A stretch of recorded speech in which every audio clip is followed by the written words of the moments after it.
저번 시간에 루치안 블라가의 스파티올 미오리틱을 설명하다가 좀 중간에 끊겼어요. 클릭을 잘못해가지고 중간에 끊겼는데 오늘도 저번 시간과 마찬가지로 저번 시간에 못다 했던 얘기들, 그러니까 루치안 블라가의 스파티올 미오리틱의 그 책에 나온 내용들의 뒷부분을 갖다가 오늘 계속 설명하겠습니다. 루마니아 사람들은 대부분 동방정교의 신자들이지만, 저번 주에 설명했죠. 루마니아 동방정교와 카톨릭, 그 다음에 개신교의 차이점. 근데 그 루치안 블랑라는 이분이 그 동방정교와 카톨릭과 개신교를 비교하면서 했던 얘기들은 뭐 어느 종파가 훨씬 더 뛰어나고 어느 종파가 뭐 더 부족하고 이런 걸 설명한 게 아니라, 그냥 그 루마니아 문화는 동방정교의 문화가 많다, 이걸 설명하기 위해서 비교만 해놓은 거예요. 그러니까 세 분파 중에서 뭐 기독교의 세 분파 중에서 어느 분파가 훨씬 더 좋다 나쁘다 이런 얘기는 절대 아니에요. 그러니까 루마니아 사람들은 대부분 동방정교의 신자들이지만 일상 속에서는 많은 미신과 속신의 영향을 거부감 없이 수용하려는 경향을 보이기도 합니다. 그러니까 루마니아 사람들은 나고 자라고 결혼하는 그 모든 그 평생의 통가 의례뿐 아니라 매년의 세시풍속 같은 것도 거의 모두 동방정교와 연결시켜 놓은 동시에 이 고대로부터 내려오는 이교도적인 풍습이나 사상도 완전히 배척하지 않고 일상의 삶 속에 접목시키고 있습니다. 때로는, 저 예전에도 많이 설명했는데요. 이 동방정교와 고대신앙이 합쳐진 경우가 굉장히 많아요. 그 다음에 기독교 성인의 날과 원시신앙의 축일이 혼합되어 명절로 지켜지는 경우도 빈번하다. 이건 예가 너무나 많기 때문에요. 일일이 예를 들 수 없고요. 민간의 전통을 포용하는 동방정교의 관대함. 중요한 거는 동방정교는 다른 종교를 배척하지 않고 포용해요. 이 관대함으로 인해 민속의 보존이 용이했던 것이에요. 루마니아 민중들이 가지고 있는 그 전설이나 신화 속에서는 고대 신화가 또 이 성경의 영향을 받아가지고 새롭게 재구성되는 그런 특징을 보이기도 하는데요. 예를 들어 이 마라무레시라는 지방이 있는데, 마라무레시 지방에서는 그리스도가 자신의 몸으로 밀을 만들고 자신의 피로 포도주를 만들었다, 뭐 이런 전설이 전해오고 있습니다. 예를 들어서. 근데 이런 그 이야기들은, 이런 전설들은 이 고대 미트라 신앙, 미트라라는 신은 여기 태양신이거든요. 고대 로마에서 수종했던 이 태양신인데, 이 미트라 신화가 전승 과정에서 신학 성경의 최후의 만찬과 합쳐지는 거예요. 그래서 이렇게 변형된 그런 이야기들이에요. 반대로 또 성경의 모티브가 있는데, 이 성경의 모티브가 또 민간 신앙의 영향을 받아서 민속 예술로 승화되는 경우도 많이 보여요. 그럼 지금 제가 예를 갖다가 그 찾기가 좀 힘들어서 여기는 그냥 지나가고요. 예 없이요. 그 다음에 루마니아의 그 중요한 얘기인데요. 요 부분부터 이제 중요한 얘기예요. 루마니아의 구비문학은 그 내용적 특징에서 서유럽 카톨릭의 구비문학들과 사뭇 다른 루마니아만의 특성들이 발견되는데요. 그 큰 특징이 뭔가 하면, 서유럽 카톨릭 문화권, 카톨릭 문화권이라고 하지 않아도 되고 그냥 서유럽 문화권에서는 구비문학들이, 어떤 문학들이 만나면 거의 악과 싸우는 영웅 이야기들이 굉장히 많아요. 페르세우스, 헤라클레스 신화 이런 것들이 변형된 얘기들인데요. 그러니까 이 악과 싸우는 영웅의 이야기에서 나오는 그 중심 이야기들은 인간이 위대하다는 거예요. 어떤 고난과 뭐 역경이 있어도 극복해내요. 그런 얘기들이 많고요. 또 성서의 기적의 이야기 또는 성자전 같은 것들에 치중되어 있어요. 가톨릭 문화권의 이 구비문학들은. 또는 아예 구비문학으로 분류할 수 있는 민족들의 창작 전승문학 자체가 또 거의 발견되지 않고 있는 곳도 많아요. 근데 루마니아의 구비문학에서는 이 영웅들의 행적, 그 다음에 성자, 기독교 성자들의 그 인물전, 뭐 이런 거보다는 그냥 자연과의 동화를 나타내는 거, 이 미어리자를 예를 들 수 있죠. 그 다음에 공적 희생. 공적 희생이라는 거는 저기 많은 사람을 위해서 자신 몸을 희생한다는 얘기인데요. 이런 얘기들은 그 메시터를 마놀레, 뭐 이런 데서도 찾아볼 수 있고요. 대부분이 신과 자연과 인간과 삶, 신과 자연과 인간과 삶의 유기적 관계를 그런 주제로 삼고 있는 작품들이 차지하는 비중이 훨씬 높아요. 그러니까 영웅전보다는 이런 비중들이 훨씬 높다는 얘기예요. 그 다음에 구비문학으로 분류할 수 있는 작품의 수도 헤아릴 수 없이 많아요. 그러니까 전승으로 다 내려오는 것들. 그러니까 기록문학보다도 이 구비문학들이 굉장히 많이 발견돼요. 근데 서유럽에서는 이 구비문학이 발견되지 않는 곳이 있어요. 아까도 얘기했지만. 그러니까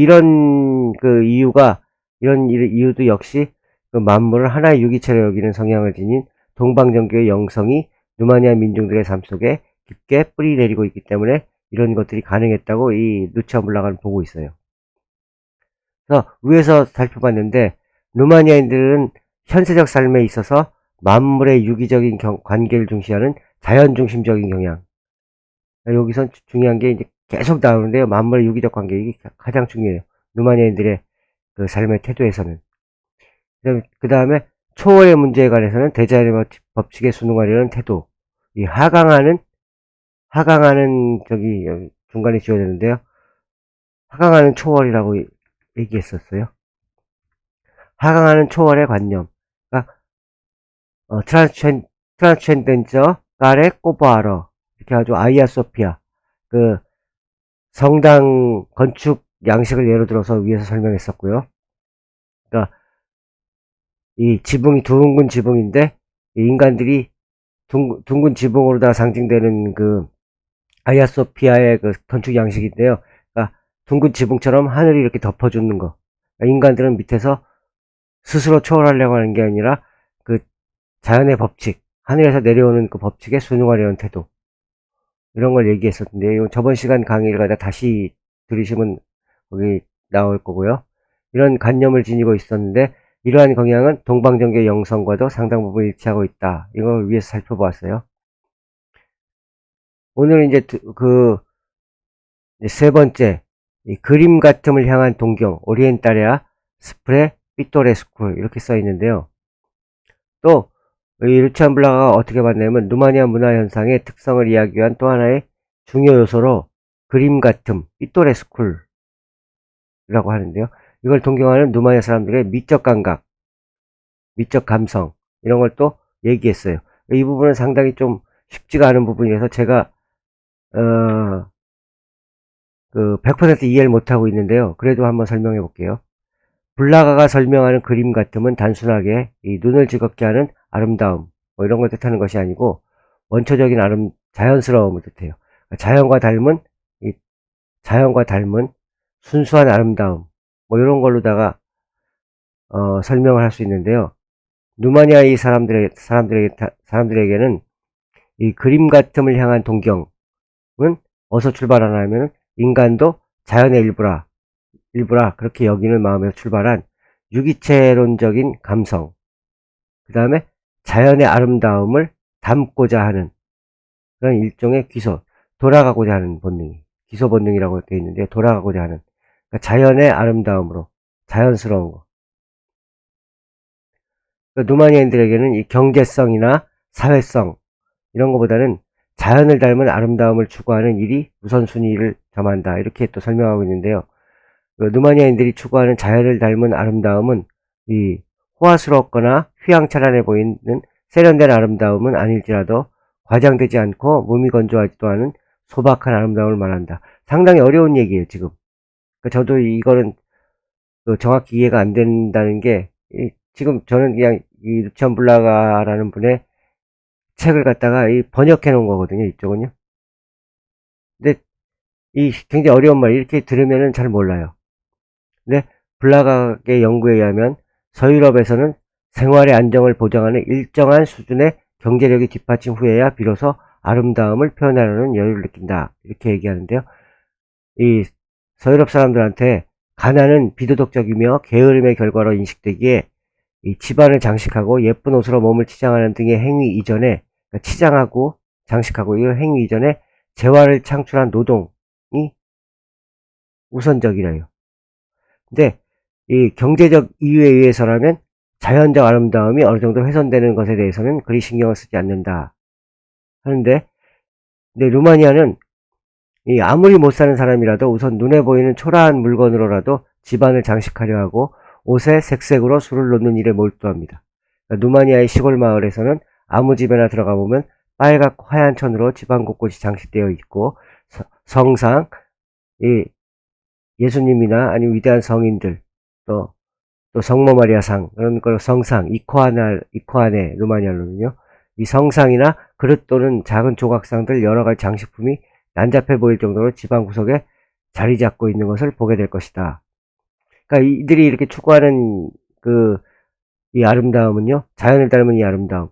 이렇게 글로 다 봤을 때는 전혀 이해를 못해요. 그래서 저도 예전에 이 책을 읽고 나서 이해가 전혀 안 됐었는데, 직접 루마니아를 한번 가봤어요. 루마니아에서 이 사람들이 어떤 장식, 어떤 장식들 좋아하나, 뭐 이런 거 갖다가 제가 알아보러 갔는데요. 알아보면서 봤을 때 여기 이쪽에서 이제 예를 들어서 설명하면, 루마니아 사람들은 이렇게 지금 여기 화면에 나와 있는데요. 집안 곳곳에 이렇게 그냥 장식을 해놔요. 이거 무슨 내용인지도 모르는데 어느 집에다 들어가 보면 이렇게 장식을 많이 해놔요.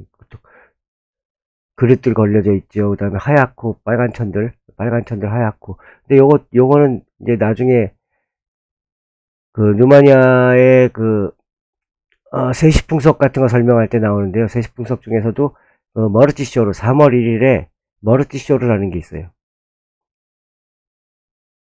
한번 쳐볼게요. 머르티쇼르라는 이미지를 보면 이렇게 하얗고 빨간 실로다가 이렇게 묶어요. 그 다음에 조그만 여러 가지 마스코트 같은 걸 해가지고 이게 이 한 해의 행운을 기원하기도 하고요. 그 다음에 봄이 온 걸 갖다 서로 축하하는 거예요. 그러니까 땅속에 이 잠들었던 만물들이 다시 소생하는 거. 이걸 기념하기 위해서 이렇게 서로 사람들끼리, 친한 사람끼리 이렇게 나눠주는데요. 이건 기호첼이라는 곳이고요. 근데 이 머르치쇼르에서도 보면 요 하얗고 빨간색이에요. 하얗고 빨간색. 근데 여기도 그냥 이 하얗고 빨간 게 아니라 이 하얗고 빨간 것도 의미가 있어요. 이 태양의 힘과 이 달의 힘, 양과 음의 합일, 이런 의미들이 있는데요.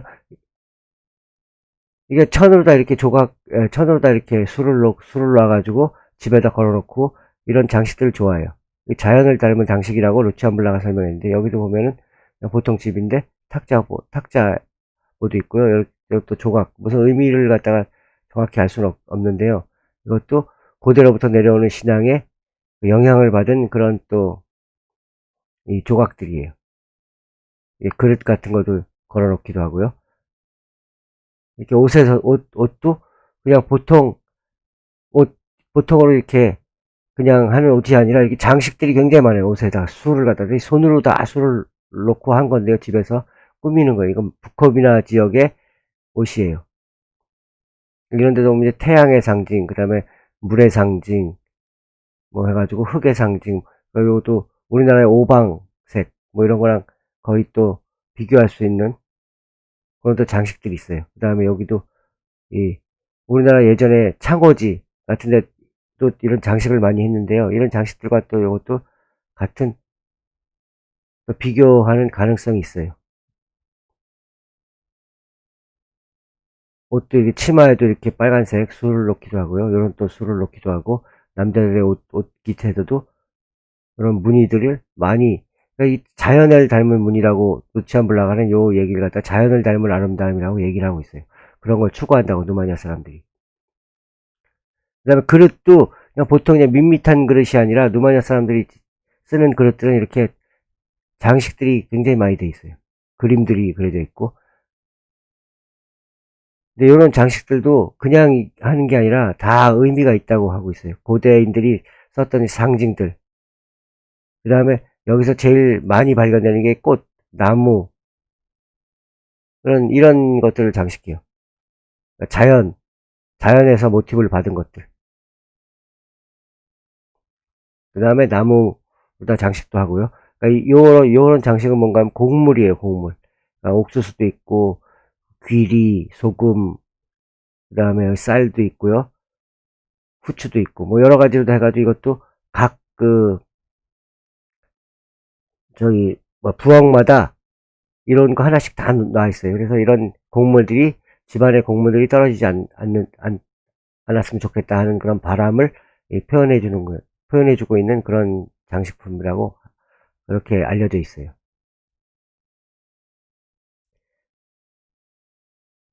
근데, 이렇게 노마니아들은 이 장식을 좋아하는데요. 이게 다 자연을 닮은 장식. 그 다음에 경제나 뭐 이런 거보다도 우선적으로, 그러니까 노동하고, 그 다음에 돈 벌고 해가지고 집안이 잘 살고, 그 이후에 꾸미는 게 아니라, 가난한 집이라도 꾸며요. 그러니까 그게 의미가 있고요. 그 다음에 그 장식과 또 다르게, 요번에는 또, 이 누마니아인들이 동경하는 그림 같음이란 이 세속과 신성이 대자연 속에서 함께 공존하는 가운데 표현되는 아름다움. 그 안에는 현세의 기복과 초월의 열망이 함께 담겨 있다. 이것도 또 쉬운 얘기는 아닌데요. 아까 요런 예를 갖다 예를 들 수 있겠죠. 현세의 기복. 이런 것들이 현세의 기복. 그러니까, 집안의 곡식이 떨어지지 않게. 뭐 이런 걸 갖다 얘기할 수도 있고요. 그 다음에 초월의 열망이 함께 담겨 있다. 이건 좀 어려운 얘기를 해가지고요. 이건 저도 이해가 잘 안 되기 때문에 이 부분은 넘어가겠습니다. 그러니까 제가 지금 설명이 지금 부족한 부분이 굉장히 많아요. 왜냐하면은 이 책에 나온 내용을 갖다가 100% 이해하기가 상당히 힘들어요. 이 루치안 블라가라는 분의 이 철학적 설명과 이 문화 설명은, 그러니까 연구가 상당히 많이 돼 있어야 돼요. 그러니까 제가 요거 설명이 조금 부족하더라도 이번 시간에는 그 제가 이제 저도 이제 설명을 갖다가 확실히 못하고 있으니까, 그러니까 천천히 넘어가겠습니다. 그 다음에 누마니아에서는 어떤 마을이든지 마을 어김없이 세워져 있는 트로이자라고 불리는 작은 조형물이 있는데, 이것을 갖다가 이 현세의 기복과 초월의 열망이 함께 담겨 있는 그런 그런 아름다움을 표현하는 조형물, 그렇게 보시면 돼요. 트로이자를 제가 예를 들고 있는데요. 루치안 블라가도 역시 트로이자를 예를 들고 있어요. 요 얘기를 하기 위해서 예를 드는 거예요. 현세의 기복과 초월의 열망이 함께 담겨 있는 그런 조형물. 이 트로이자는 어떤 건가요? 마을로 들어오는 사람과 마을을 나가는 사람의 안녕과 무사를 기원하기 위해 만들어 놓은 것으로 우리나라의 장승과 비슷해요. 이 지하여장군, 천하대장군, 장승과 비슷하고요. 트로이자는 보통 십자가를 기본 골격으로 하고 있는데, 그 주위를 다양한 문양으로 장식하거나 도들새김을 하고 음각, 양각 뭐 이런 거로다가 장식을 해요. 마을마다 트로이자의 모양은 제각각이에요. 그 다음에 십자가 주위의 장식 문양도 이 천차만별이고, 순수하게 기독교적인 상징 문양만을 채택한 트로이자가 있는 반면에, 그러니까 태양, 또 우주목은 이 땅과 하늘과 지하와 지상과 천상을 연결해주는 그런 나무인데요. 이 세계의 축이라고 하기도 하고요. 우주목. 그 다음에 영혼의 새, 하늘로다가 날아가는 새, 그 다음에 땅으로다가 하강하는 새. 예전 사람들은 사람이 죽으면 영혼이 새로 변해가지고 날아간다. 그런 믿음이 있어가지고 이런 새를 갖다가 그려놓기도 했어요. 새를 갖다가 어디다 장식하냐면 무덤에 뭐라 그러죠? 무덤 옆에서 비석 대신에, 우리나라는 비석을 세우는데, 이 비석 대신에 이런 걸 갖다 세워놓기도 했었어요. 근데 이게 나중에 트로이자로다가 연관이 돼요. 그러니까 하여튼 이런 고대 종교의 영향을 받은 것에 초정되는 다양한 문양과 자연에서 영감을 받은 뱀, 말, 꽃, 그런 동물과 식물의 문양이 기하학적으로 장식되어 있는 그런 트로이자들이 많이 발견돼요. 그러니까 십자가가 기본 틀이긴 한데, 십자가가 기본 틀인데 그 틀 안에 다른 것들이 이렇게 들어갔다는 거예요. 다른 고대 종교의 영향을 받은 것이라 추정되는 그런 다양한 문양들이 들어가요. 트로이자를 한번 살펴보면요. 트로이자라고 하면 굉장히 많이 나와요. 그러니까 이런 기본 골격으로 다 십자가 골격이에요. 십자가 골격이 있는데 십자가만 있는 게 아니라 태양을 상징하는 이건 6개로 파여져 있는데 태양을 상징하는 그런 문양들이 있고요. 그 다음에 이렇게 십자가 여러 가지로다가 표현되는 트로이자가 있고 또 이렇게 가운데 십자가면서 이 예전에 고대 이집트에서 나왔던 앙크 문양 뭐 이런 걸 갖다가 또 표현하는 그런 트로이자도 있고요. 그다음에 이렇게 트로이자를 또 나무 위에다 세워놓은 거 제가 예전에 찍어왔던 사진에서는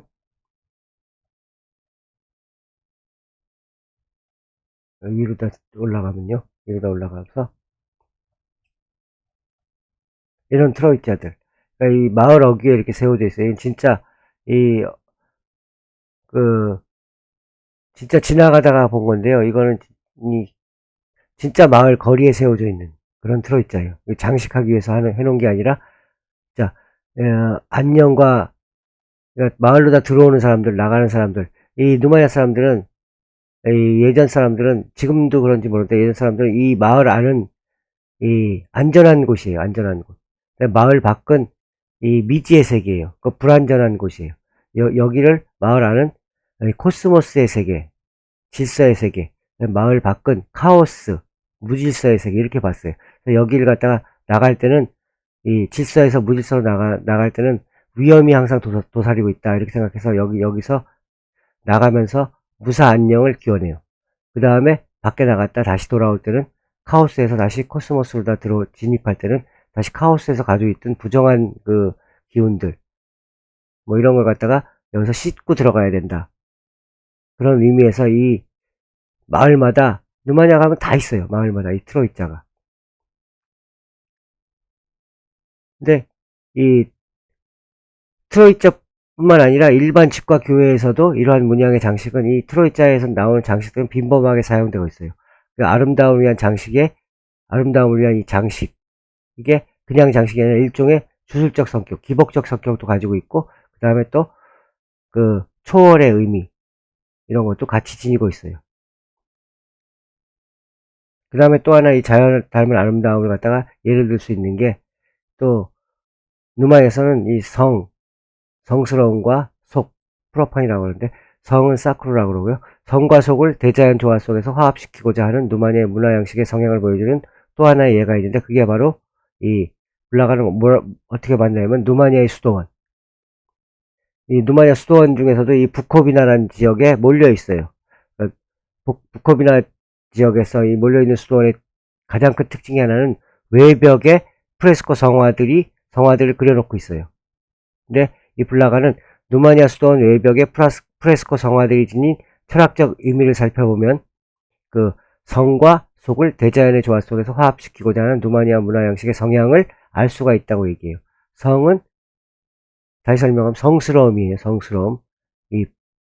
예전에도 얘기했지만 이 화합, 통합 이게 성이고요. 속은 분리. 그 다음에 각 개인으로 떨어져 나가는 거. 개인주의적인 거. 혼자. 우리. 나 혼자. 이거는 이타적인 마음. 이거는 이기적인 마음. 뭐 이렇게 설명도 할 수 있고 이건 성과 속은 어려운 개념이니까 요 성과 속에서는 나중에 자세히 또 제가 설명해 드릴 거예요. 이거는 그 미르차 엘리아데라는 분의 책 성과 속 우리나라에서도 나와 있는데요. 거기에 나와 있는 성과 속 그 다음에 또 그 문화적 양식으로 본 성과 속 이것도 나중에 이제 한번 또 한두 시간 정도는 설명을 해야 되고요. 지금 넘어가고요. 요 얘기 이제 계속 이어서 얘기하면 이 서유럽의 성당들이 이 대부분 성당 내부에만 프레스코 성화들이 그려놓았어요. 성당 내부, 성당 외부에는 거의 그려져 있지 않아요. 근데 이 누마니아의 수도원들, 특히 부코비나 지방에 있는 수도원들은 교회 내부뿐 아니라 외벽에도 중요한 얘기예요. 여기서 이제 중요한 거는 이 내부가 아니라 외벽에도 프레스코 성화를 그려놓았다 이런 얘기예요. 바실리스크나 고딕 양식의 교회들은 바실리스크 양식 저번 시간에 설명했었고요. 고딕 양식들. 바실리스크는 그 예전에는 이 바실리스크가 법정의 개념이에요. 법정. 그래갖고 그 중압감을 느끼는 그런 양식이라고 했고요. 그래갖고 위를 갖다 함부로 올려다볼 수 없고 앞으로만 바라보는 그런 양식이 돼가지고 이 바실리스크 양식에서는 이 바실리스크 양식에서 그 교회에서 바실리스크 양식의 교회에서 설교하는 그 신부님들을 갖다 바라볼 수밖에 없는 그런 양식이에요. 위를 함부로 쳐다볼 수 없고 이 성직자를 바라볼 수밖에 없는 그런 양식이라고 했고요. 이 고딕 양식은 위로다가 뻗어나가는 양식. 그러니까 낮은 데서 높은 데로 계속 올라가려는, 그러니까 상승하려는 욕망을 가지고 있는 그런 양식. 근데 이 바실리스크나 고딕 양식의 교회들은 교회 교회 안과 밖을 갖다 벽으로다가 철저하게 분리시켜 놓고 있어요. 그래서 교회 안으로 들어가면 거기는 성스러운 초월의 공간. 그 다음에 교회 밖은 이 성이 존재하지 않은 세속적인 현세적 공간일 뿐이라고 그렇게 인식하게 만들어요. 이 서유럽 교회들은. 근데 고딕이나 바실리스크 교회의 벽은 성과 속을 분리시키는 차단 장치. 그 다음에 교회의 문은 속한 데서 성스러운 곳으로 통과하는 검열의 관문. 뭐 이런 의미를 지니게 돼요. 이런 의미를 지니게 되는데, 근데 누마니아 수도원 외벽의 프레스코 성화들은 벽으로 인해 단절된 성과 속을 자연의 한가운데에서 다시 하나로 화합시켜주는 상징이 된다. 이렇게 얘기하는데요. 이 교회와 자연과 인간은 교회 외벽의 프레스코 성화들을 통해 유기적 관계로 다시 묶여지게 된다. 이 성화들을 교회 밖에 그려놓은 것은 무슨 의미가 있나 하면 이 신의 은총과 성스러움을 느끼기 위해서는 꼭 교회 안으로 들어가야만 할 필요가 없다. 그러니까 교회 안도 성스러운 곳이고 그 교회 바깥도 성스러운 곳이다. 이런 의미예요. 그러니까 오래전부터 누마니아인들은 성전, 성전 성전 안만이 아니라 그 자연의 한가운데서도 하나님의 역사를 충분히 느낄 수 있다. 이런 생각을 가지고 있었기에 또 교회 외벽에 성화를 그렸던 것이에요. 그러니까 꼭 교회 안에서만 하나님을 만나는 게 아니라 교회 바깥에서도 하나님을 만날 수 있다. 근데 서유럽의 이 교회들은 그러니까 바실리카나 아까도 얘기했던 바실리카나 고딕 양식들에서는 교회 안에 들어가야 돼. 교회 안에 들어가야지만 하나님을 만날 수 있고 교회 바깥에서 너희들은 하나님을 만날 수 없다. 뭐 이런 의미로다가 이 교회 안에서만 그 성스러움을 느낄 수 있게 장치를 해놨어요. 교회의 벽은 그 성과 속을 갖다 차단하는 장치일 뿐이에요. 근데 누마니아의 이 외벽에 그 벽화에 그려놓은 이런 교회들은 꼭 교회 안으로 들어가지 않더라도 교회 바깥에도 이 하나님을 만날 수 있다.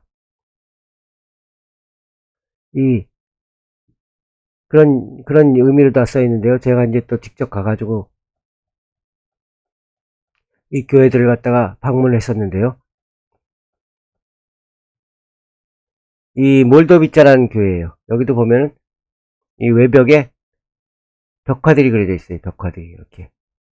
이 벽화들은 이제 좀 이따 설명할 텐데요. 이 하나님의 얘기들, 성서의 얘기들을 갖다가 많이 그려져 있고요. 성서의 얘기뿐 아니라 고대 또 민간 신앙의 얘기들이 함께 또 여기 복합돼서 그려져 있어요. 그러니까 교회 안만 들어가는 게 아니라 교회 바깥에서도 여러분들이 하나님의 말씀을 배울 수 있다. 교회 안은 또 이렇게 장식이 돼 있어요. 장식이 돼 있는데 일반 그 교회들보다도 아까 첫 부분에 설명했던 아름다움을 갖다가 추구하는 누마니아 사람들 미적 감성. 그러니까 안에도 또 이렇게 막 장식들이 양탄자 장식 꼬보르라 그러기도 하는데요. 꼬보르라 그러는데 요 장식들이 새겨져 있어요. 이렇게. 그러니까 단순하게 돼 있는 게 아니라 이런 자연을 닮은 아름다움을 갖다가 이 교회 안에서도 그대로 다 또 표현해내고 있어요. 꽃들도 있고요. 이건 이제 보로네츠 교회의 얘기고요. 계속 설명하면, 또 수도원 외벽에 성화를 그려놓은 또 하나의 이유는 또 이 백성들을 위한 지배층의 배려에서도 또 찾을 수가 있는데요. 수도원이 건립된 이 중세에는 이 1500년대 당시인데요. 이때는 누마냐 농민들의 대부분들이 다 동방정교의 교인들이긴 하지만, 근데 이 사람들은 글을 읽을 줄을 몰랐어요. 문자로 기록된 성경을 공부할 기회를 갖지 못했어요. 그 다음에 또 저번 시간에 설명한 것처럼 이 동방정교의 사제님들, 신부님들은 성경을 가리키는 그런 역할을 많이 한 게 아니라 이 의례의 집전자 또는 주례자들, 아니면 이 몸 아픈 사람을 가정에 방문해가지고 그 대신 기도해주는 그런 역할들을 많이 했고, 그 농민들에게 그 교인들에게 교리 가리키는 그런 역할은 많이 하지 않았어요. 그래갖고 누마냐 농민들은 글을 읽을 줄 몰랐기 때문에, 그 다음에 또한 그 성경의 공부를 갖다가 배울 기회도 별로 없었기 때문에, 그러니까 성경을 이해할 기회를 갖지 못했어요. 그냥 성경을 읽어서 이 사람들이 하나님을 믿는 게 아니라, 하나님과 예수님을 믿는 게 아니라 그냥 믿는 거예요. 이 누마냐 농민들은. 게다가 또 정교에서 예배나 의례 등 사용하는 언어는 루마니아 농민들이 사용하는 이 라틴어 기원의 루마니아어가 아니에요. 라틴어 기원 루마니아어가 아니라 이 동방정교의 의례에 그때 사용했던 언어는 고대 교회 슬라브어라고 그래가지고요. 이 슬라바 100개, 비세리치아스커, 슬라보닉 이런 언어였었어요. 그러니까 이 러시아어도 아니고 고대 러시아어예요. 러시아어랑 비슷한데요. 더 어려운 그 언어예요. 그나마도 또 이 성경책을 갖다가 뭘로 다 썼나요? 라틴 그 문자로 쓴 게 아니라 끼릴 문자로 썼어요. 끼릴 문자로. 말은 지금의 누마니아랑 똑같은데요. 누마니아 말이랑 똑같아요. 근데 문자만 끼릴 문자로 다 썼어요. 그래서 그 다음에 정교의 사제들은 교리를 가르치는 선생의 역할은 크게 중요시하지 않았고, 개인의 수도와 공동체를 위한 기도에 더 많은 시간을 할애했다. 아까 설명했었죠. 그래가지고 평범한 사람들은 정교의 사제들이 주관하는 각종 통가의례와 종교적 행사들을 통해서 간간히 하나님의 존재와 구원자 예수에 대한 이야기를 접할 수 있었을 뿐이다. 그러나 누마니아 사람들은 종교를, 동방정교의 이 종교를 갖다가 머릿속 지식으로 다 받아들인 것이 아니라, 이 지식, 책을 읽었고 뭐 해가지고 받아들인 게 아니라 그냥 가슴에 담기는 삶의 본질. 그러니까 하나님과 예수님은 살아계시다. 하나님과 예수님은 우리의 모범이다. 이건 그냥 삶의 본질이에요. 하나님과 예수님이 떠나서는 살 수 없다. 이런 게 그냥 가슴에 담기는 삶의 본질로 받아들였기 때문에 신앙심은 깊었어요. 근데 이런 와중에서 성경을 읽을 줄 몰랐던 누마니아 농민들은 좀 더 체계적으로 성경을 이해하길 바랐고, 좀 더 종교적 신념으로 충만한 삶을 원했다. 그렇기 때문에 이런 누마니아 농민들의 염원에 부응하기 위해서 성전 건축가들은 이 수도원 내벽뿐 아니라 외벽에도 이 성서의 사건들이 얽힌 이 내용을 어려운 문자가 아닌 이해하기 쉬운 그림으로 대신 표현해 주었던 것이에요. 그래서 이 성경 외벽을 보면서 누마니아 사람들은 이 성서를 갖다가 공부를 했어요. 성서 이야기들을 스스로 보면서, 요쪽 벽에 있는 건 지금 이새의 나무라 그래가지고요. 아브라함은 이삭을 낳고, 이삭은 누굴 낳고, 이 마태복음 첫 장에 나오거든요. 그 얘기들을 갖다가 요 그림으로 그려놓은 거예요. 그러니까 예수님의 그 조상님들이 어떻게 무슨 모범적인 행동을 했고, 그게 결국 예수님한테까지 내려왔다. 이 얘기를 갖다 그림으로 그려놓은 거고요. 이새의 나무. 이런 걸 보면서 누마니아 사람들은 성경을 공부했던 거예요.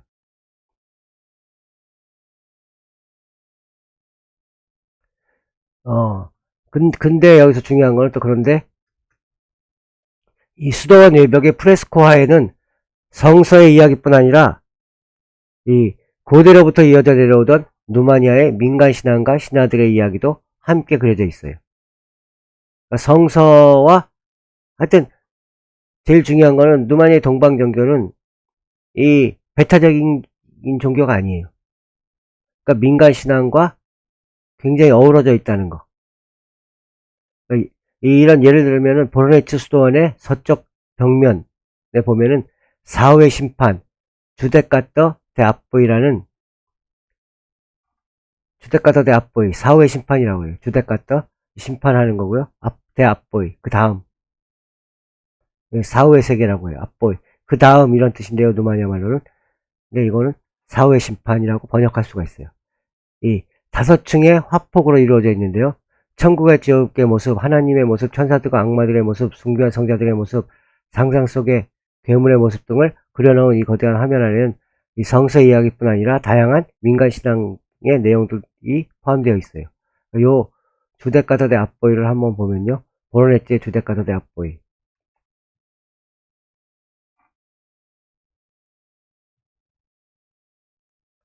주데카더 대 앞보이. 이 보로네츠. 이쪽 벽면에 그려져 있는 게 지금 이제 화질이 별로 안 좋은데요. 이렇게 보면은 이 전체로다가 5폭의 이런 식으로다가 층을 이렇게 나눠져 있어요. 그러니까 성경책을 어느 곳을 보더라도 이 하늘이 이렇게 층으로 나눠져 있다는 얘기는 없어요. 그냥 너희가 이제 천국에 가면은 하나님의 오른편에 예수님이 앉아 계시고 하나님 왼편에 앉아 계시나요? 뭐 오른쪽에 하나님이 앉아 계시고 뭐 너희들은 이제 천국을 갈 것이다. 뭐 이런 얘기만 나오는데요. 천국이 이렇게 층으로 이렇게 나눠져 있는 거는 이 성서의 이야기와 또 고대 민간 신앙이 합쳐진 얘기예요. 이 얘기는 이쪽 괴물들, 이거 지옥으로 떨어지는 그 괴물의 모습을 하고 있고요. 그 다음에 성인들도 등급이 있어요. 그러니까 보통 성인으로 가기 위한 관문, 그 다음에 더 위대한 성인들, 그 다음에 이쪽에는 이제 가장 위에는 여기 지금 잘 안 보이는데요. 하나님이 계시고요. 그 밑에 예수님 계시고요. 이 민간 신앙과 성서의 내용이 융합된 누마니아 신화 속에는 이 하나님, 둠네제우라고 하는데 하나님은 7층으로 나누었다. 이 하늘을 7층으로 나누었다. 이렇게 얘기해요. 이 그림에서는 지금 5층인데요. 원래 누마니아 신앙에서는 7층의 하늘을 얘기해요. 7천. 우리나라 사람들은 이 9천을 헤맨다고 하거든. 9천. 9천은 뭔가 하면 9개 층으로 이루어진 하늘이라는 거예요. 그러니까 우리나라 사람들도 예전부터 하늘을 갖다가 하늘 하나로 본 게 아니라 하늘이 9개의 층으로 나눠져 있다. 이렇게 봤었어요. 그러니까 누마니아 사람들은 7층. 네, 이거는 이제 7층은 제가 이제 발견한 책에서만 7층인데요. 이 다른 책에서는 다른 또 이 마을들에서는 어떤 마을에서는 7층, 어떤 마을에서는 5층, 어떤 마을에서는 9층. 이렇게 하늘을 갖다 층으로 다 이렇게 나누고 있어요. 중요한 거는. 그런 이야기들이 사후의 심판을 주제로 한 프레스코 화면 상층부 성화들을 공통된 모티브가 되었다고 얘기해요. 이 사후의 심판은 이 보로네츠 수도원뿐만 아니라 다른 수도원들에도 많이 그려져 있어요. 보로네츠 말고 그냥 주데카더 대 앞보이 치면은 또 다른 곳에 그려져 있는 또 벽화들이고요. 요거는 보로네츠 벽화. 요것도 요건 또 다른 수도원에 그려져 있는 벽화예요. 보로네츠 말고 요건 어딘지 모르는데 이렇게 여기도 층이 나눠져 있어요. 하늘의 층을 갖다가 이렇게 자세히 보시면 층을 나눠져 있어요. 근데 그 얘기가 어떤 얘기인가는 하늘의 첫 번째 층은 해와 달이 지나는 길이 있는 곳이고 두 번째 층의 하늘에는 기후를 관장하는 쓴틸리에나 용을 혼내주는 쓴지오르즈 같은 성인들이 사는 곳이 있다. 이 기후를 관 쓴틸리에, 쓴지오르즈 이런 성인들은 제가 첫째 시간인가 두 번째 시간에 얘기했던 그 고대 트라키아 신화의 신들이 그 기독교 성자들이랑 합쳐진 거예요. 이 쓴틸리에는 기후를 관장하고 용을 혼내준다. 쓴지오르제, 게오르게 성인을 얘기하는데요. 이 용을 혼내주는 용은 기후를 관장하는 그런 이것도 비슷한 얘기예요. 기후를 관장하고 용은 그 누마니아에서는 그 발라우르라 그러는데요. 이것도 그 구름을 몰고 오고 비를 내려주고 하는 그런 영물로다가 추앙을 받았다고 하나요? 아, 그런 존재로다가 믿어졌어요, 예전에요. 그런 이제 용을 관장하는 거고요. 순조로제 같은 그 성인들은. 그 다음에 이들 성인들은 때때로 창공으로 내려와 구름을 움직여 땅에 비를 보내거나 해가 비추게 도와준다. 이렇게 하는 분들이고요. 그 다음에 세 번째 층의 하늘에는 별들이 놓여 있는데 어떤 사람들은 별들이 한 사람 한 사람의 운명과 연결되어 있는 호롱불들이라고 하기도 하고요. 별들은 한 사람 한 사람. 그 미오리자 시에서도 눈따메아 아꺼쭌 오스테아. 그러니까 별이 떨어진다는 건 또 죽음을 상징하기도 하고요. 그러니까 한 사람이 태어나면 별이 빛나기 시작하고 그 사람이 죽으면 그 별도 같이 사라진다. 그 별도 같이 떨어진다. 이렇게 믿고 있기도 하고요. 그 다음에 또 다른 사람들은 별은 그 작은 구멍이다. 이렇게 생각하는 사람도 있어요. 작은 구멍일 뿐인데 천국의 빛이 그 구멍을 통해 땅으로 비춰진다. 이렇게 믿는 사람도 있고요. 네 번째 층은 하늘과 땅과 창공의 일들을 돌보는 온갖 종류의 정령들과 선한 요정들이 사는 곳. 이렇게 보고요. 그 다음에 다섯 번째 하늘은 하나님이 선택하는 대천사들, 그러니까 아르키안젤이라고 하는데요. 인간들보다 위에 있는 존재예요. 대천사들. 이 머무는 곳이고, 나중에 위대한 성인들이 돌아가신 후 영혼이 되어 이곳에 들어가기도 한다. 그러니까 위대한 성인들이 대천사로다가 승격할 수 있다. 이렇게 또 믿고 있는 거예요. 누만 사람들은. 여섯 번째 하늘에는 아름다운 정원이 있고 그 정원의 한가운데는 일곱 번째 하늘과 연결되어 있는 거대한 전나무가 솟아 있다. 그 전나무 안에는 맛있는 열매가 주렁주렁 열려 있고 그 전나무 곁에 아름다운 꽃들에서는 감미로운 향기가 피어난다. 이 여섯 번째 하늘을 누마냐 사람들은 라이라고 불러요. 라이. 라이 많이 나온 단어예요. 라이. 천국. 진정한 천국 라이. 하나님이 만드신 곳이 라이예요. 라이라고. 그다음에 우리 이 지상 세계는 이 하나님이 만든 곳이 아니라 데미우르고스, 사탄이 만든 곳이기 때문에 불완전해요. 불완전한 곳이에요. 이 천국 있고, 그다음 하나님은 이 여섯 번째 하늘에 가끔씩 내려오셔서 정원을 거닐며 세상 일에 대해 근심하시다가 돌아가시기도 한다. 다시 올라가시는 거예요. 그러니까 다시 올라가시는 곳이 바로 일곱 번째 하늘이에요.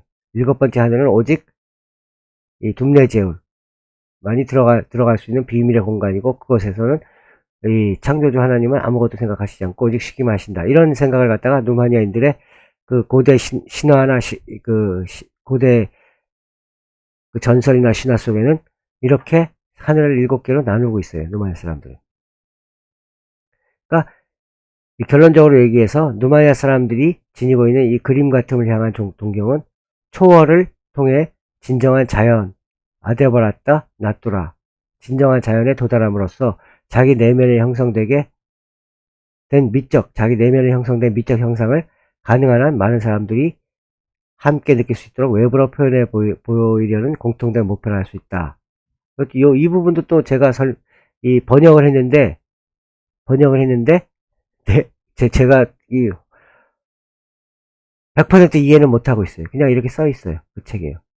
그러니까 또, 이 누마 사람들이 그토록 이제 자연을 닮은 그 아름다움을 사랑한다. 뭐 이런 얘기예요. 다시 표현하면은. 또, 이 누마니아의 가옥들, 이제 마지막 부분이 될 건데요. 이 스파치올 미오리틱이라는 이 책의 거의 이제 마지막 부분이 될 텐데요. 이 누마니아 시골 마을의 가옥들, 이 시골 마을의 가옥들은 그냥 허술해요. 허술하고 그냥 예쁘지도 않고 뭐 그냥 평범하게 지어져 있는데요. 그냥 집기도 그 나무로다가 이렇게 짜가지고 만들었는데 이거는 자연계의 순환을 모방했다.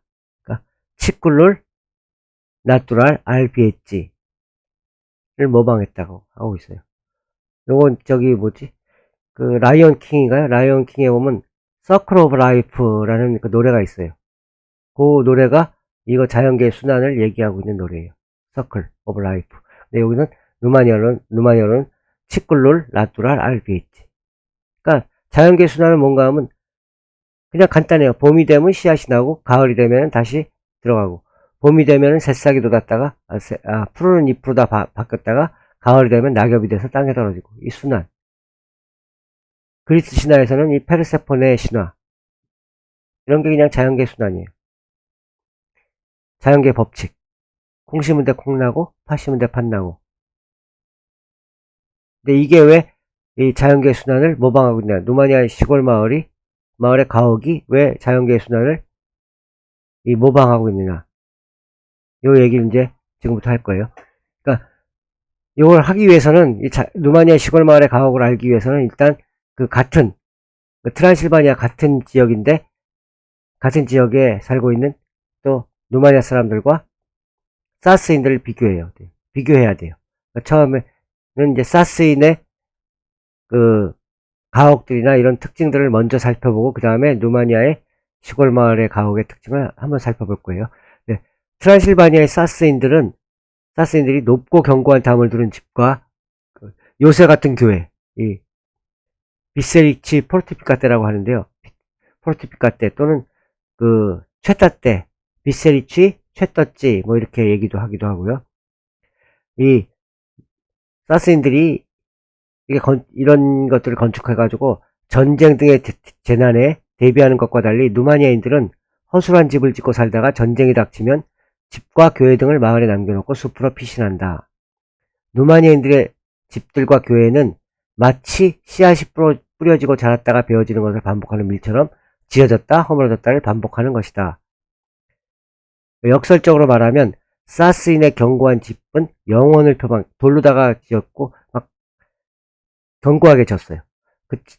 그렇지만은 결국은 사라질 유한성을 지니고 있다. 근데 지어졌다 허물어졌다 다시 지어지는 루마니아인들의 허술한 집은 임시적으로 보이지만 자연계의 영원한 순환을 모방하고 있기에 무한성을 지닌 것이 된다. 자연계의 영원한 순환을 모방하고 있어요. 루마니아 허술한 집은 이 지었다 허물었다 반복한다. 이렇게 얘기했는데요. 이 뒤에 이제 설명이 나와요. 루마니아인들은 또 마을에 길을 막고 있는 큰 바위가 있으면 그 바위를 치우려고 하는 것이 아니라 바위를 돌아서 길을 낸다. 언덕을 깎아 땅을 고른 뒤 집을 짓는 것이 아니라 언덕의 중간중간에 원래부터 평평했던 곳을 찾아 집을 짓는다. 집들이 띄엄띄엄 지어져 있기에 배치가 무질서해 보이지만 도리어 이것은 자연의 원래 모습을 훼손하지 않는 진정한 질서 쪽에 편입되어 있는 것이다. 이렇게 얘기했어요.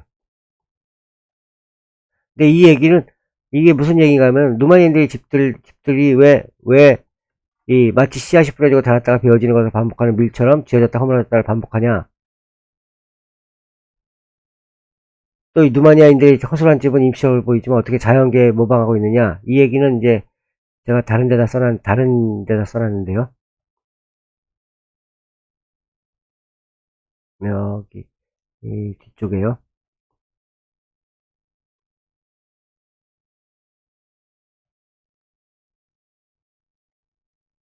요 부분이 아니고요. 그러니까 이 루마니아 사람들은 예전에 전쟁을 많이 치렀어요. 전쟁을 많이 치르고 많은 외적들과 이 대적을 했어야 돼요. 근데 루마니아 사람들은 이 무기라든가 뭐 이런 게 많지도 않고요. 또 이거 외적과 맞서가 전쟁할 때는 그냥 전쟁하기가 쉽지가 않아요. 이 들판 같은 데서 막 중세 영화에 보면 이제 들판에서 만나가지고 막 싸우고 막 그러거든요. 근데 루마니아 사람들이 이 들판에서 만나서 이 싸우고 막 이런데 익숙하지가 않아요. 그래서 이 루마니아 사람들은 전쟁이 나면은 자기네들이 집을 갖다가 이렇게 집을 짓고 사는데요. 이런 집들이 이제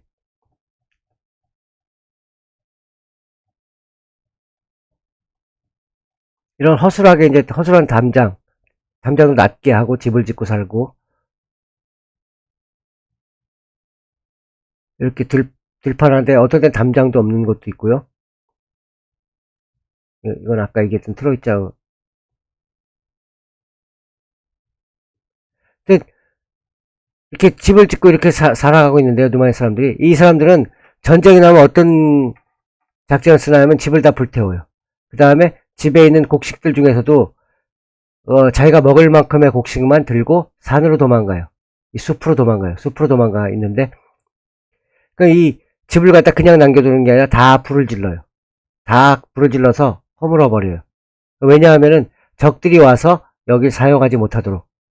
그 다음에 우물 같은 데서도 이 독을 푸는 경우가 있어요. 외적들이 와서 물을 마시지 못하게. 자기네들은 산속에 들어가서 산속에 숨어 있으면서 이 산속에서 흘러내리는 물을 갖다가 식수를 갖다가 먹고요. 그러니까 이런 전술을 갖다 청야 전술이라고 그래요.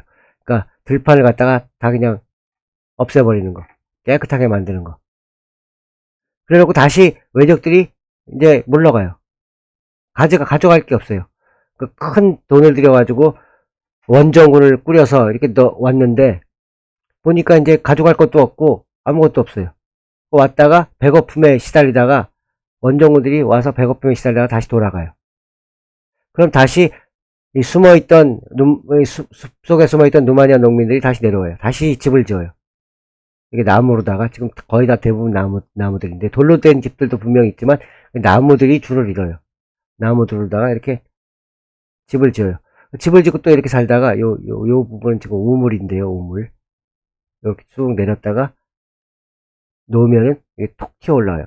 여기 지금 두레박이 없는데 그러니까 이런 식으로다가 집을 지었다가 또 전쟁이 또 일어나요. 한 살다가 또 집 짓고 이렇게 살고 있는데 전쟁이 또 일어나요. 그럼 또 허물어 버려요.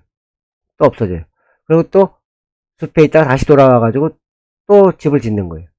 그러니까 이 누마니아 집은 이렇게 허술해 보이지만 지었다가 다시 무너졌다가 지었다가 또 무너졌다가 계속 반복해요. 그러니까 이 삶의 형태가 자연계의 순환과 비슷하다는 거예요. 그러니까 이 집은 지금 언제 또 허물어질지 몰라요. 허물어질지 모르지만 다시 또 지어질 거예요. 그런 의미를 가지고 있어요. 그 다음에 저쪽 고딕 양식의 집들. 이 고딕 양식의 이 교회 요새라고 하는 데인데요. 지금 제가 여기는 어딘지 잘 모르는데, 클루즈 나포카에서 저 남쪽으로 좀 더 내려오다 보면 있는 그 마을 같은데요. 지금 이제 여기는 이름을 지금 기억이 안 되고, 여기는 이제 트란실바니아의 사스인들 마을. 저번 시간에 얘기한 것 같은 사스인들 마을인데요. 그렇기 때문에 누마니아인들의 집은 이 씨앗이 뿌려지고 자랐다가 베어지는 것을 반복하는 밀처럼 지어졌다 허물어졌다를 반복하면서 자연계의 순환을 모방하고 있다고 볼 수 있어요. 근데 이 사스인들의 요새 같은 교회, 이거 이제 비교하기 위해서는 이 요새 같은 교회를 잠깐 알아야 되는데요. 이 요새 교회는 어떤 건가 하면 사스인들의 요새 교회, 비세리치 포르티피카테, 이런 교회인데요. 교회인데 그냥 교회가 아니라 이렇게 높은 벽으로다가 둘러싸여 있어요. 교회가 마치 성처럼 돼 있어요. 교회예요, 교회. 성이 아니라 교회. 여기 교회고요. 이런 교회들이 굉장히 많아요. 이렇게 보이는 교회들.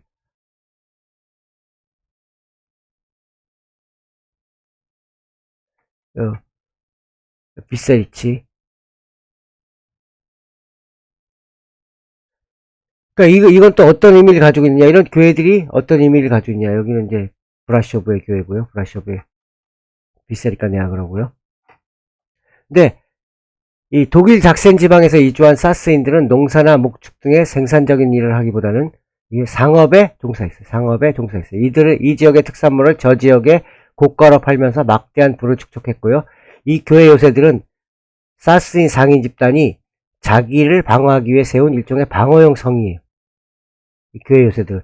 사스인들이 이렇게 교회를 높은 담장이 있는 요새 형태로 지은 이유는 교회 안에 빛이 나면 신이 보호해 줄 것이다. 이렇게 믿었기 때문이라고 알려져 있지만, 이 요새 형태의 교회들은 높은 담장으로 둘러싸여 있기 때문에 전란이 없는 평화시에도 거의 외부와 단절되어 있었어요.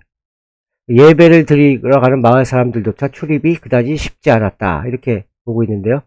지금 사진에서 보듯이 접근하기가 쉽지가 않아요.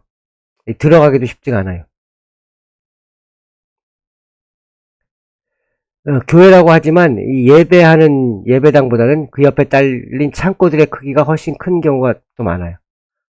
여기 창고들, 교회가 있는데 뒤쪽이 거의 창고의 역할을 많이 해요. 비엘탄, 비세리카 폴티피카테가 여러 가지 있는데요. 비슷한 같은 이런 데는 이렇게 안 해. 교회가 있고 들어가기도 굉장히 힘들어요. 꼬불꼬불하게 들어가야 돼요. 사진에 잘 보이실지 모르지만 이렇게 구조도 굉장히 복잡해요. 이 어떤 게 교회고 어떤 게 창고인지도 몰라요.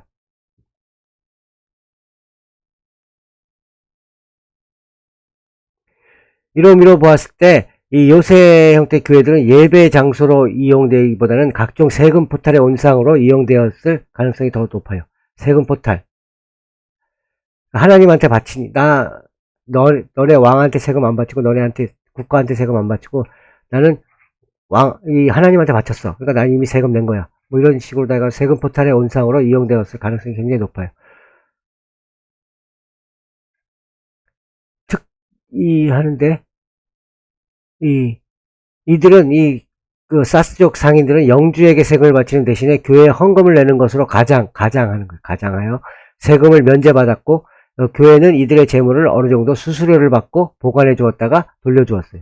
그러니까 교회가 성스러운 역할을 한 게 아니라 이 중세시대 이 교회들은 이 교회가 마치 지금의 은행 역할 또는 물품 보관 창고 이런 역할을 했어요.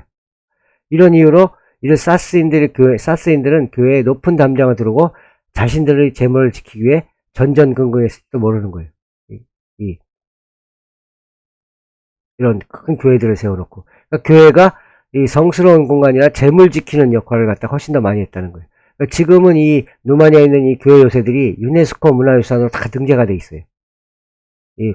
화려한 건축 양식 때문에. 루마니아 사람들이 지은 건축들은 이런 화려한 건축들이 없어요, 사실.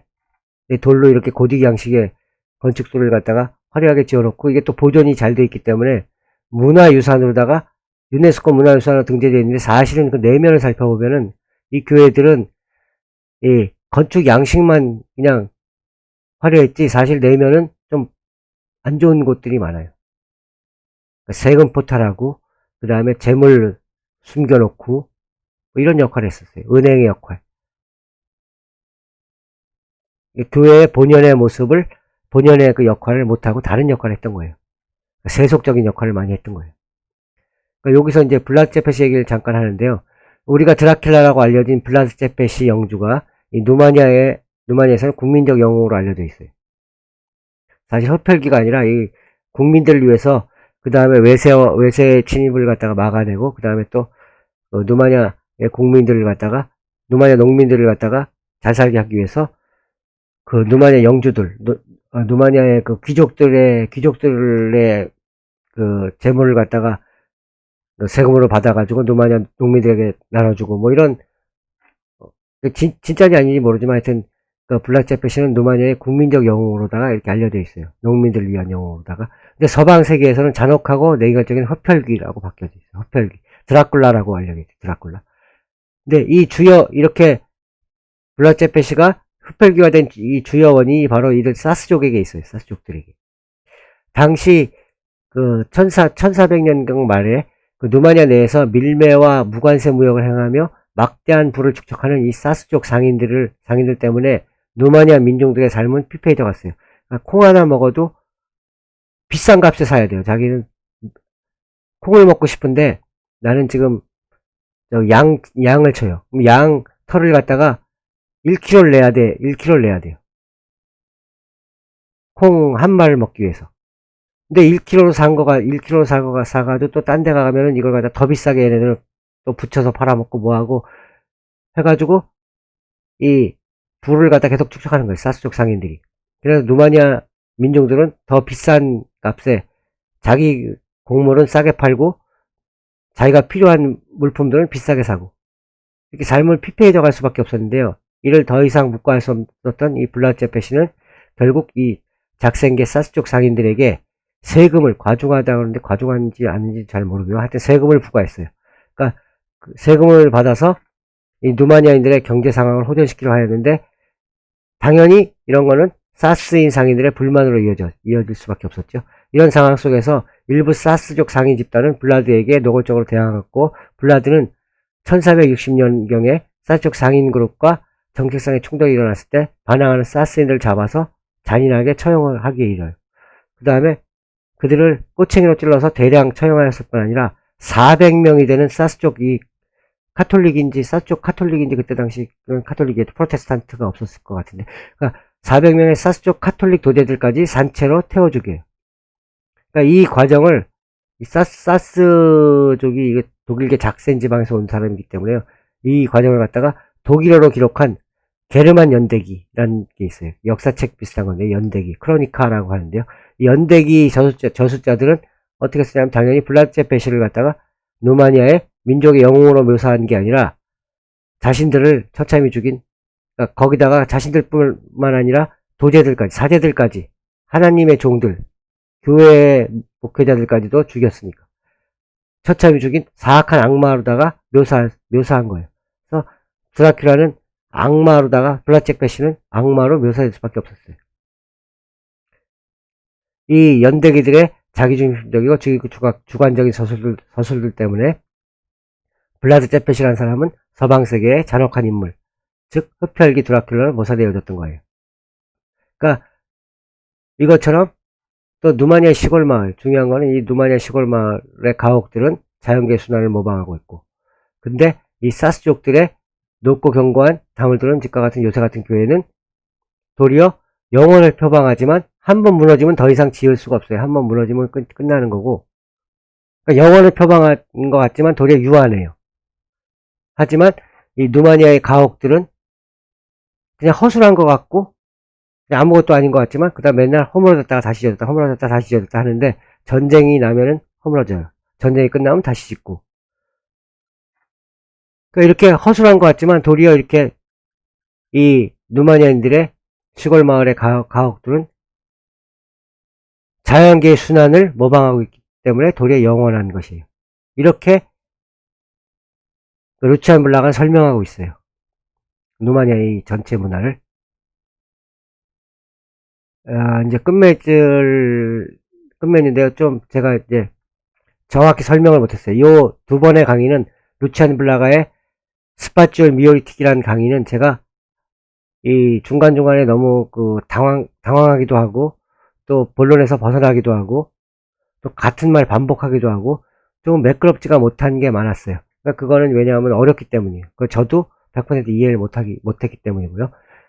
그러니까 이상에서 블라가 설명한 루마니아 민족 문화의 특징을 결정짓는 가장 중요한 세 가지 요소 중 첫 번째는 미오리자의 공간으로 정해진 물결 치는 듯 끊임없이 고조를 반복하는 까르파치 산맥 주변의 지형.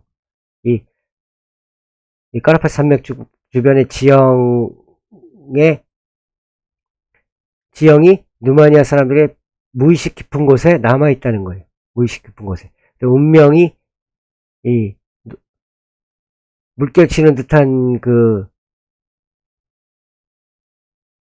물결 치는 듯한 환경 속에서, 그러니까 높고 낮고 하는 데서 이 트란스후만적 이목, 낮에는 여름에는 그 산 꼭대기로 올라가가지고 방목하고 겨울엔 다시 내려오고, 그러니까 위아래를 반복하는 삶. 그게 까르파치 산맥의 지형과 이 사람들의 삶, 위아래를 반복하는 삶. 그 다음에 벗어나고 싶어도 벗어날 수 없는 그 운명, 그 안에서 순응하면서 살아가는 삶. 요 삶을 갖다가 미오리자의 공간으로 얘기해가지고 이 사람들의 삶의 형태를 갖다 맨 처음에 얘기했고요. 그 다음에 가옥의 형태 이렇게 띄엄띄엄 도이나라는 누마니아 미녀의 가락처럼 이렇게 강량약 약간각의 가락처럼 이렇게 세워져, 집들도 그렇게 저기서 세워져 있다. 집들도 같이 지금 마지막이라서 제가 지금 약간 힘이 들어서 이 말이 잘 안 나오는데요. 그러니까 집들의 모양새, 집들과 자연과 어우러진 모양새, 이런 걸 갖다가 또 여기서 얘기하고 있어요.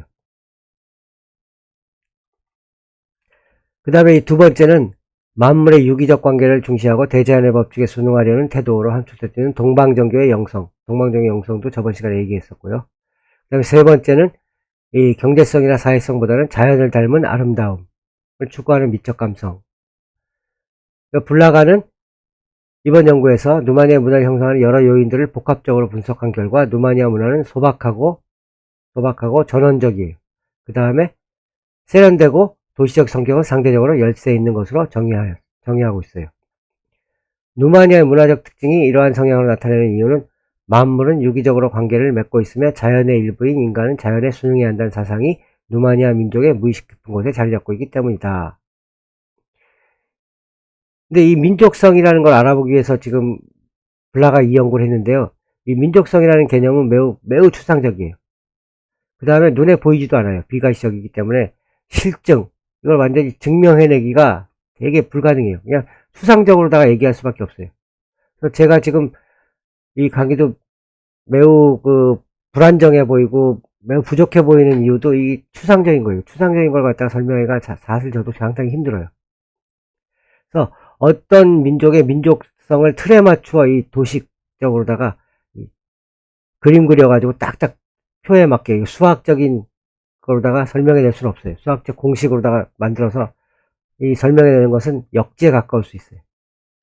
이런 면에서 보면 이 미어리자의 공간이란 저서를 통해서 누마니아의 민족성에 관해 기술한 블라가 연구 내용들도 단지 이 가설의 이 블라가라는 사람들 아무리 위대한 사람이긴 하지만 위대한 철학가이긴 하지만 이 연구 내용들이 가설에 불과할지도 몰라요. 지금 현재 누마니아 사람들이 이 블라가의 연구 내용들과 딱 맞춰서 살지 않을 수도 있어요. 근데 이거는 이 연구는 단순히 누마니아의 민족성의 특성만 나열하는 데 그치지 않고 민족성의 표현이라고 할 수 있는 다양한 문화현상들을 체계적으로 고창하는 작업을 통해 그 의견에 타당성을 부여하고 있어요. 이게 무슨 얘기가 하면 단순히 그냥 민족성이 어떻다, 이 누마니아 사람들은 그냥 자연을 잘 사랑해, 여기서 끝나는 게 아니라 이 자연을 사랑하는 모습을 갖다가 어떤 식으로 표현하고 있냐. 그러니까 가옥들은 이런 그 상징을 가지고 있고, 그 다음에 누마니아 그 안에 치장하고 있는 건 이런 또 그 상징을 가지고 있고, 이런 문화 현상들, 그 다음에 구리문학들이 왜 많이 발견되고, 누마니아에서는 또 누마니아 사람들은 또 동방정교의 영성을 어떻게 따르고, 이런 것들을 갖다가 여러 방면으로다가 다양한 문화 현상들을 체계적으로 고찰해냈어요. 그 루치아 블라가라는 분이. 그래가지고 자기의 이 견해에, 자기의 연구에 그 타당성을 갖다가 부여하고 있는 거예요, 지금. 이 루치안 블라가 연구에서 부족해 보일 수 있는 면은 누마니아의 민족성과 문화가 사회적 관점에서 긍정적이냐 부정적이냐 하는 분석은 배제되어 있다. 이게 긍정적이냐 부정적이냐, 이건 중요하지가 않다는 얘기예요. 그러니까 우리는 뭐 누마니아 사람들은 만약 이렇게 못 살고 그냥 자연을 추구하고 뭐 그래서 그 다음에 집들도 허물었다 다시 짓고 뭐 이런 것 때문에 이건 부정적이다 뭐 이렇게 보고, 아 누마니아 사람들은 이 그 자연 속에서 성과 속을 합일한다. 부커비나의 수도원들은 뭐 벽에다 그림을 그렸다. 이건 또 긍정적이다. 뭐 이런 걸 갖다가 이게 긍정적이고 이게 부정적이고 이런 걸 따지지 않는다는 얘기예요. 이 얘기에서는. 근데 결론적으로 얘기하면 우리는 갖다 흔히 문화라고 하면은 문화라는 걸 갖다 얘기하는데 뭔가 세련되고 다분히 인위적인 거, 인간이 만들어내는 거예요. 인위적인 것을 떠올리고 거기다 현대에는 문화 그 자체로 보지 않고 이 경제적 가치로 계산해요. 우리 한류 문화가 어떻게 되고 얼마의 경제적 가치가 있고 뭐 이런 거 많이 따지는데요. 근데 경제적인 가치가 있는 문화는 무활한 문화다. 돈이 되니까. 그러니까 경제적으로 가치가 별로 없는 문화. 그러니까 누마니아 사람들처럼 이렇게 그냥 집에 쓸데없이 막 꾸미고 막 이런 것들. 아까 막 꾸미고 있죠. 집 같은데.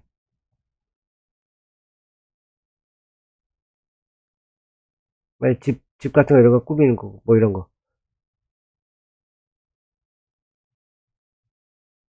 이 꾸미는 것들. 이런 것들은 또 별로 경제적 가치가 없다. 그래갖고 이런 문화는 열등한 문화. 과시하는 거예요. 우리. 현대 사회에서 이렇게 해요. 근데 최근에는 인간의 생존을 위협하는 무분별한 자연 개발과 훼손을 우려하는 측면에서 자연 친화적 삶을 권장하려는 경향도 있기는 해요. 근데 누마니아의 문화는 현대 자본주의의 관점에서 보면 경제적 가치도 별로 없는 열등하고 낙후된 문화로 비춰질 수도 있다. 비춰질 수도 있어요. 그러니까 그렇지만 이제 생태학적이나 환경적인 관점에서 보면 모범적이며 이상적인 것으로 또 비춰질 수도 있어요. 근데 지금 우리가 잠깐 알람이 울리네요. 지금 잠깐만요. 알람 끄고 올게요. 알람이 왜 울리지?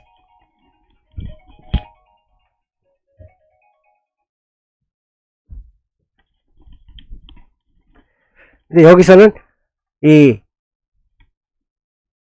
이런 지금 그 연구를 이거 루치안 블라가 연구를 했고요. 제가 또 루치안 블라가 연구를 갖다 여러분들한테 이렇게 설명해주고 있는데, 이 얘기는, 이 문화라는 거는 우열, 누가 높고 누가 낮은 거, 이 기능을 따져보라는 이러한 태도는 문화에 대한 개념이 서유럽의 자본주의적 관점이나 인간중시적 관점에서 이해되기 때문에 나타나는 잘못된 현상이라는 거예요.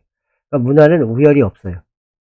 그러니까 블라가가 이렇게 연구를 했는데, 스파츄얼 미오리틱이라는 이 책에서 이 문화에 대해서 연구를 해놨는데, 누마니아 문화, 특히 누마니아 문화에 대해서 연구해놨는데, 이 누마니아 문화 현상 그 자체를 결정적인 내면적, 무의식적 그 요인들만 한정하여 이를 철학적이며 민속학적 관점에서 철학적이며 이제 민속학적 관점에서 해석하려고 한 것이지, 문화 현상이 사회 발전에 미치는 기능을 역사적 고찰을 통해 설명하고자 하는 게 아니에요. 그러니까 문화 현상이 어떻게 사회 발전, 어떻게 이 문화 현상들이 돈을 만들어냈느냐, 어떻게 이 문화 현상 때문에 어떻게 우리가 또 낙후됐느냐, 뭐 이런 거 얘기한 게 아니에요.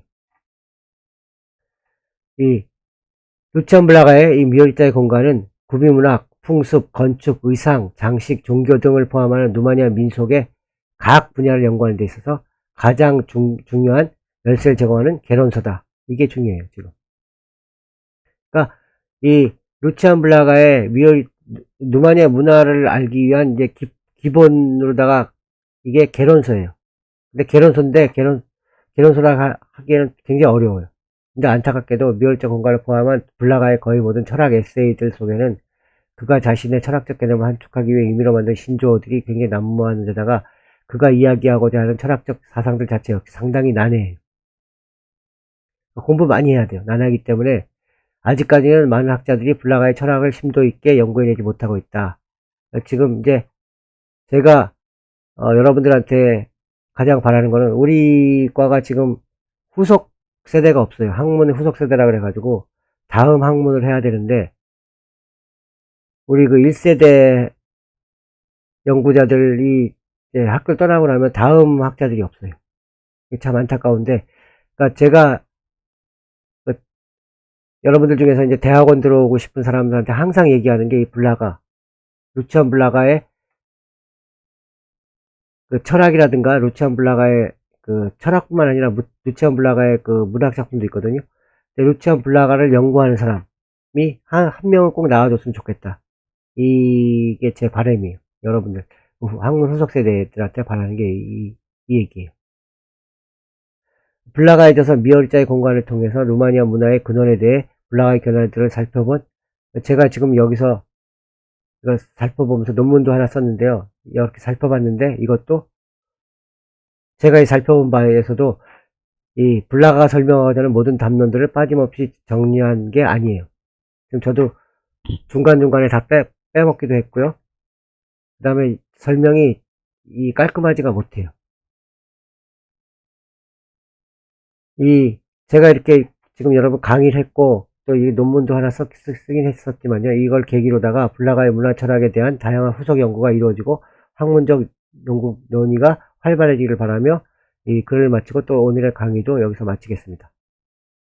여러분들, 이 얘기는 제가 앞으로도 계속 그 연구를 계속 해나갈 거예요. 블라가의 이 3부작, 인식 3부작, 문화 3부작, 그 다음에 가치론 3부작, 이것도 계속 연구를 해나갈 거고요.